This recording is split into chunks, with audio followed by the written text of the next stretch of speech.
11. Using DDT as a pesticide. In the 1960s, DDT was widely used as a pesticide to protect crops, homes, and livestock from insects. Farmers sprayed it freely, and households even used it indoors to kill bugs. At the time, DDT was hailed as a miracle chemical, cheap, effective, and life-saving. But by the late 1960s, scientists revealed that DDT caused serious environmental damage, including thinning bird eggshells and contamination of water supplies. The book Silent Spring by Rachel Carson raised public awareness about its dangers. In 1972, the U.S. banned DDT for most uses.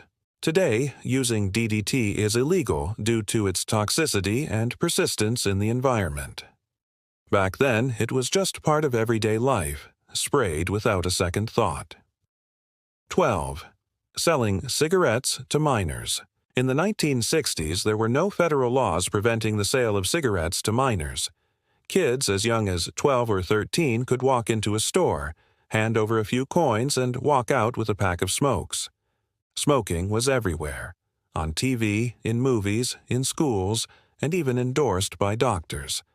The dangers were barely known, and tobacco companies advertised aggressively toward young people. It wasn't until the 1990s that the legal age to buy tobacco was federally enforced at 18, later raised to 21. Today, selling cigarettes to minors is strictly prohibited nationwide. Back then, cigarettes were a rite of passage, often lighting up childhood and adolescence. 13. Public smoking indoors. In the 1960s, smoking wasn't just legal, it was everywhere. Restaurants, offices, airplanes, and even hospitals had designated smoking areas. Sometimes entire sections were smoke-filled. People smoked while dining, working, and even in movie theaters. The air was thick with cigarette smoke, and no one really questioned it. It wasn't until the 1980s and 90s that indoor smoking bans started to sweep the country. Today, smoking indoors is banned in virtually every public place for health reasons. Back then, it was normal, part of the social fabric. 14. Using mercury in household products. In the 1960s, mercury was a common ingredient in many household products. Thermometers, batteries, and even some antiseptics contained mercury, a toxic heavy metal now known to cause serious health issues. People handled these items without a second thought. Broken thermometers were just a messy inconvenience, not a hazard. It wasn't until decades later that the dangers of mercury poisoning became widely known. Regulations banned mercury in many consumer products.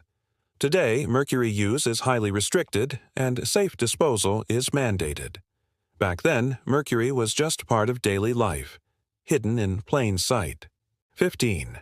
Using DDT as a pesticide.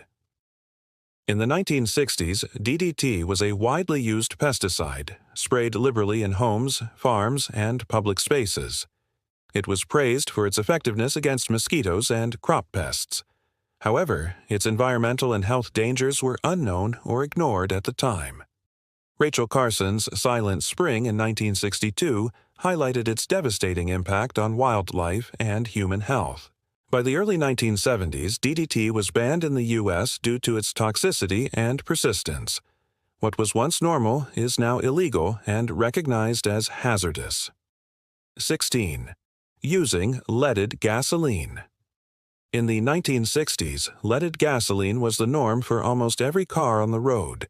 It boosted engine performance but released harmful lead into the atmosphere with every mile driven. At the time, the dangers of lead pollution weren't widely understood. Cities often had thick smog and high lead levels, impacting public health, especially children.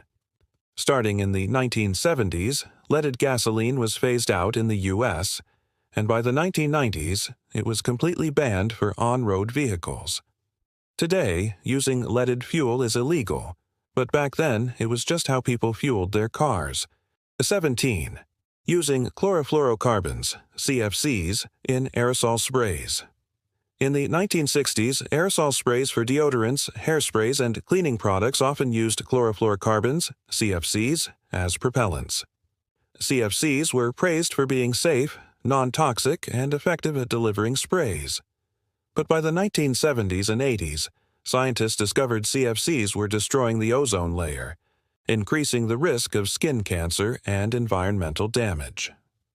International agreements like the Montreal Protocol in 1987 mandated the phase-out of CFCs. Today, using CFCs in consumer products is illegal worldwide. Back then, they were everywhere, sprayed with abandon. 5. Leaving kids alone in the car. In the 1960s, it was perfectly normal to leave your kids in the car while you ran errands. Windows up, keys in the ignition, maybe a dog in the front seat. Parents would dash into the grocery store, the post office, or even a bar, sometimes for hours, while kids waited in sweltering heat or freezing cold. The car wasn't seen as dangerous. It was just a temporary playpen on wheels. No one called the police. No one questioned it.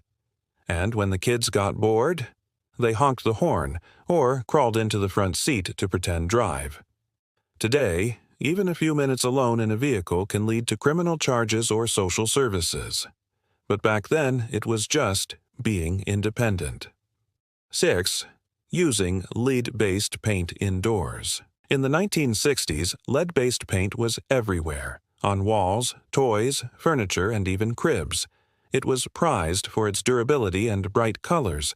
Kids' bedrooms often gleamed with glossy, vibrant walls. Nobody knew or cared that lead is a poison.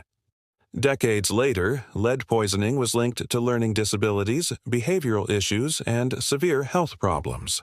By the late 1970s, the U.S. government banned lead in household paint. Today, using lead paint indoors is illegal and strictly enforced.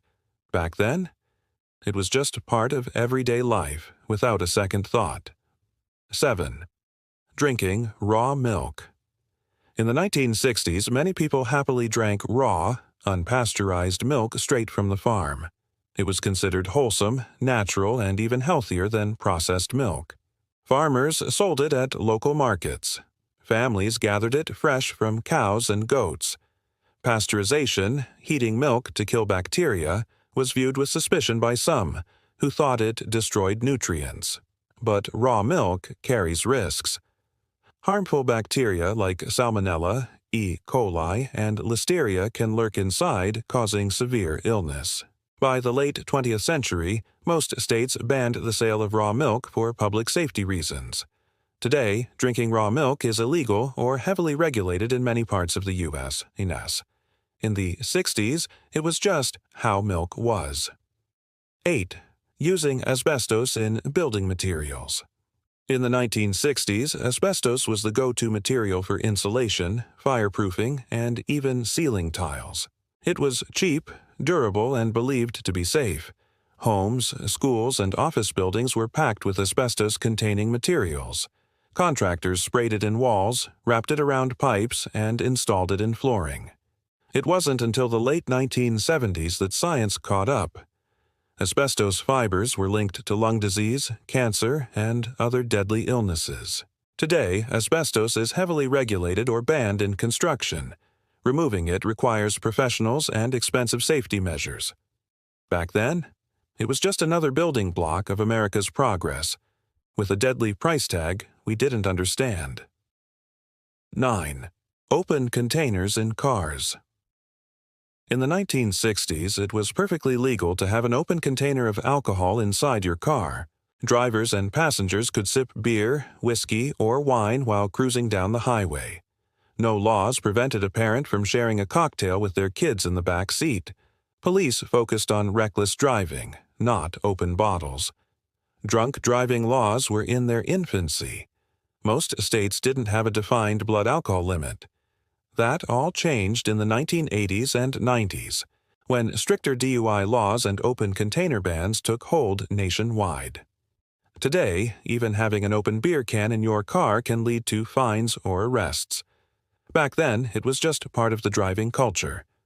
Alcohol was as common as a car radio. 10. Drinking and driving. In the 1960s, drinking and driving wasn't treated with the same severity it is today. Many people viewed a few drinks behind the wheel as harmless fun. There were few, if any, blood alcohol content, BAC, laws, and law enforcement rarely pulled over or tested drivers for intoxication. Public awareness campaigns were virtually non-existent. DUI checkpoints? Forget about it. Drunk driving was woven into social norms and often ignored. It wasn't until the 1970s and 80s that groups like MAD, Mothers Against Drunk Driving, changed the conversation. Laws got tougher, penalties increased, and attitudes shifted dramatically. Today, driving under the influence is a serious crime with severe consequences. But back then, it was shockingly common and often socially accepted. Day 18. Working without OSHA safety regulations. In the 1960s, workplace safety laws were far less strict than today. Companies often operated without clear safety standards or protective equipment. Workers in factories, construction sites, and mines faced dangerous conditions. No hard hats, no safety harnesses, minimal training. The Occupational Safety and Health Act, OSHA, wasn't passed until 1970, and enforcement took years to catch up. Today, ignoring workplace safety rules can result in heavy fines or shutdowns. But back then, many hazards were simply accepted as part of the job. 19. Segregated public facilities. In the 1960s, despite the civil rights movement gaining momentum, many public places in the U.S. were still segregated by race. Restaurants, schools, restrooms, and water fountains often had separate sections for Black and white Americans. This was legal and widely enforced in many Southern states under Jim Crow laws. The Civil Rights Act of 1964 legally ended segregation, but social and institutional changes took years to implement. What is now illegal and morally condemned was, sadly, considered normal in many parts of the country back then. 20. No child car seats. In the 1960s, child safety seats were virtually non-existent. Parents often placed babies and toddlers on laps. Car seats were rare or homemade, and seatbelt use for children was minimal. The first commercially available child car seat was introduced in the late 1960s, but it wasn't until the 1970s and 80s that laws started requiring their use. Today, car seats and booster seats are mandatory for child passengers, with strict regulations on installation and age-weight requirements. Back then, safety was an afterthought. Children were just part of the ride. 21. Selling unregulated drugs over the counter. In the 1960s, many medications we now consider prescription-only were sold over the counter. No doctor's note needed. Drugs like antibiotics, sedatives, and even some opioids were easily accessible at local pharmacies. People self-medicated without knowing the risks or proper dosages. There was a little regulation or oversight. Today, strict laws control who can get these medications and why. Pharmacies require prescriptions, and dangerous drugs are closely monitored. Back then, if you felt sick, you just bought whatever was on the shelf. 22. Driving without a driver's license. Believe it or not, in some rural areas during the 1960s, it was common for teenagers and even adults to drive without a valid license. Enforcement was lax, and many families relied on informal arrangements rather than official documents. Driver education programs were just developing, and licensing laws varied by state. Today, driving without a license is illegal everywhere, with hefty fines and possible jail time. Back then, it was part of growing up, and a sign of looser rules. 23. Using mercury thermometers at home. Mercury thermometers were standard in most households during the 1960s. People used them daily to check for fevers, unaware that broken thermometers released toxic mercury vapors. If a thermometer broke, the cleanup was dangerous and complicated. Now, mercury thermometers are banned or highly restricted in homes due to health risks. Digital and alcohol-based thermometers have replaced them. Back then, mercury was just the gold standard of temperature measurement, with hidden dangers. The 1960s might feel like a distant past, but it was a time when many things we now take for granted, safety, equality, common sense, were still in their infancy. From smoking on planes to leaving kids alone in cars, the world looked very different, and sometimes downright shocking. Thankfully, laws, awareness, and social progress have moved us forward. But remembering these moments helps us appreciate how far we've come, and why those changes mattered. Thanks for watching. Don't forget to like, comment, and subscribe for more journeys into the past with Faded into History. Until next time, stay curious and keep looking back.